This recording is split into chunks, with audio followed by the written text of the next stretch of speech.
Hi, good morning. Good morning. I'm Jo Bannon. I'm an artist working in performance and live art, and I'm based in Bristol in the UK. And the title of this keynote is We Are Fucked.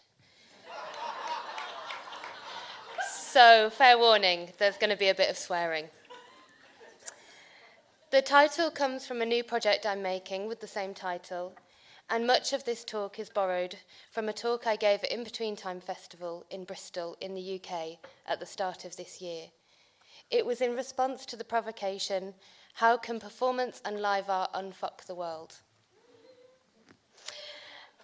And it is not laziness that returns me to that talk or that question, but necessity, because it has been on my mind ever since.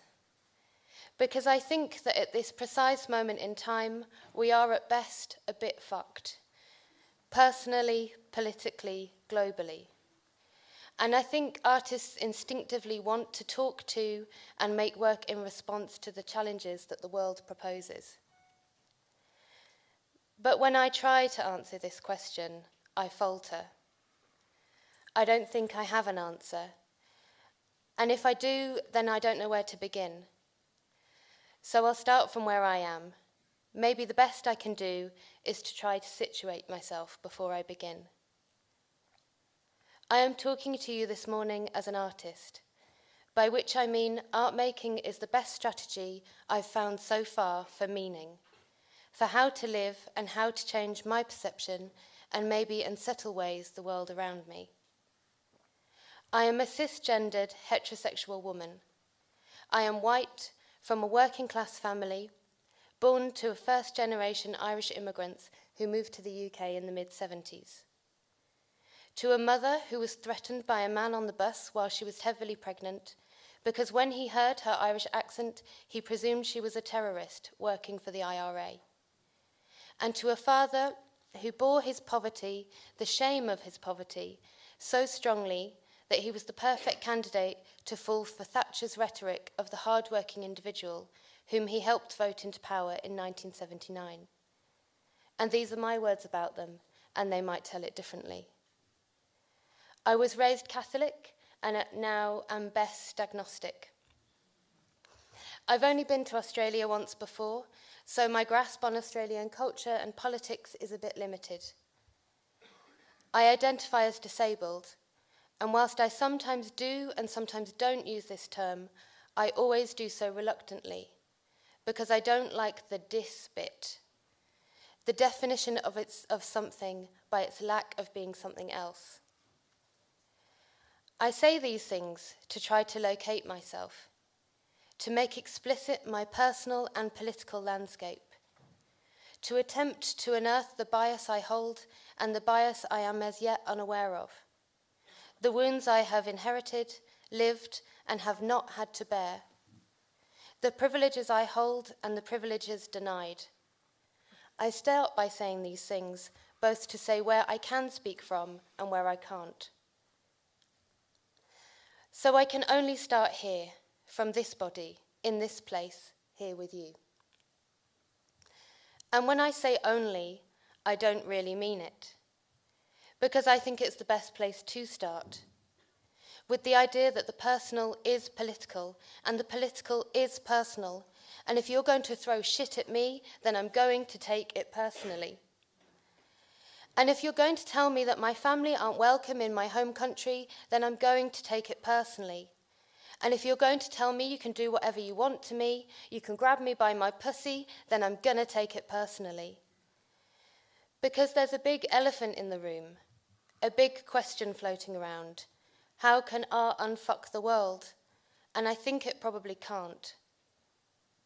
As Dan Savage, the gay American advice columnist, might reply, when answering a question such as, how can I gain my sister's trust after sleeping with her husband? He might say, you can't. That pooch is screwed. And it can't be unscrewed. The world can't be unfucked. But whilst we're on the subject of pussies and sex and screwing, I'd like to talk about desire and penetration. Because in answer to the question, how can art unfuck the world, I think desire is the best chance we've got. I watched James Baldwin on YouTube the other day talking about desire. He said, "If you can't love, you're dangerous, because you've no way of learning humility, no way of learning that other people suffer, no way of learning how to use your suffering and theirs to get from one place to another. In short, you fail the human responsibility, which is to love each other." How to get from one place to another. From this version of the world to the alternatives. It's not possible to undo, to unfuck. No, not backwards, he says, but onwards.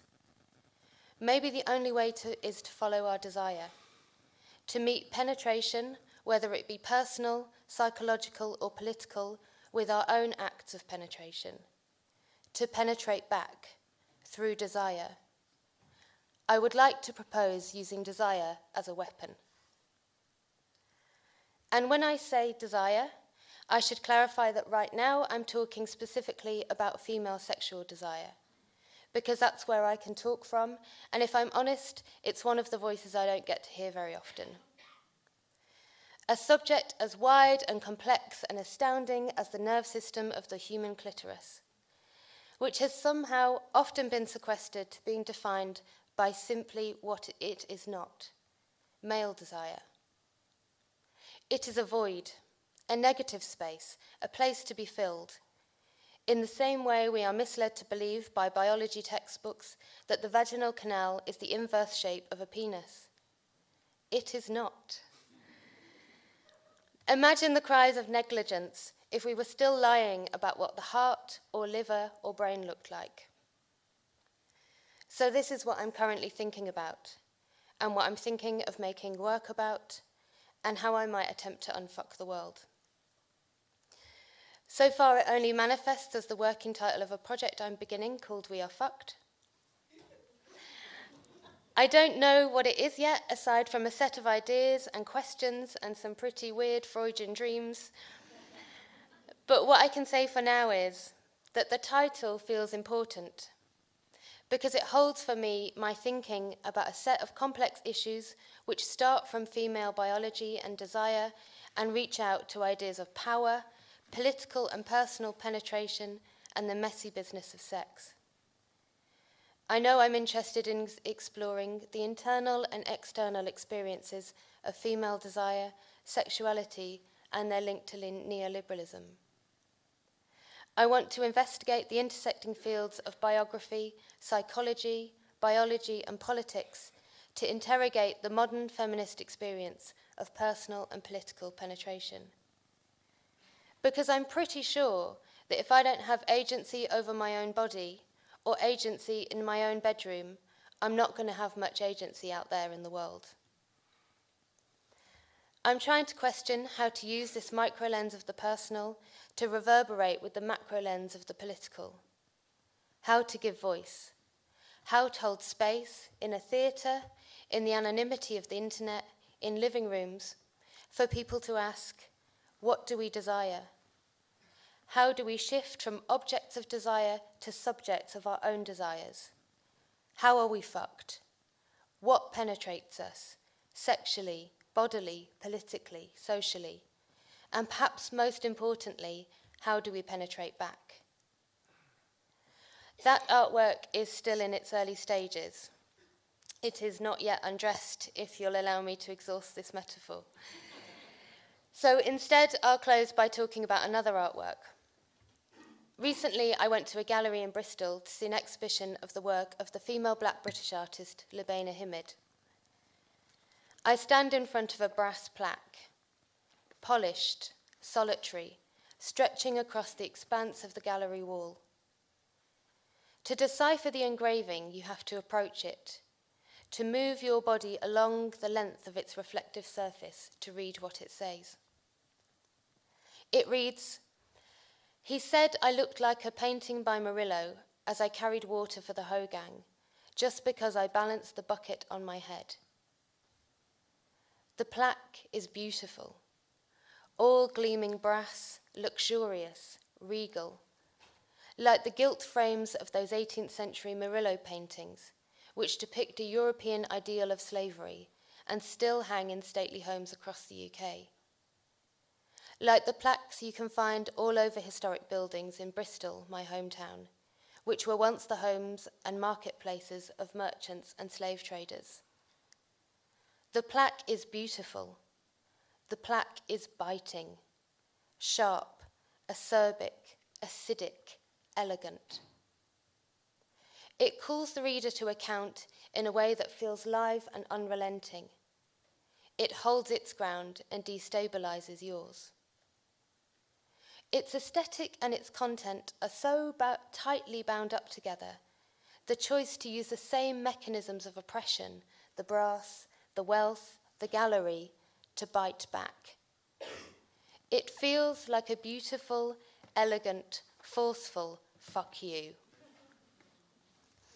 To use the same tools which have fucked you over to make an artwork that fucks you back. Because I've been asked a big question here: how can art unfuck the world? And the best response I can come up with is that we reclaim and use our desire to penetrate back. No, art can't unfuck the world, but it can fuck it right back. Thank you.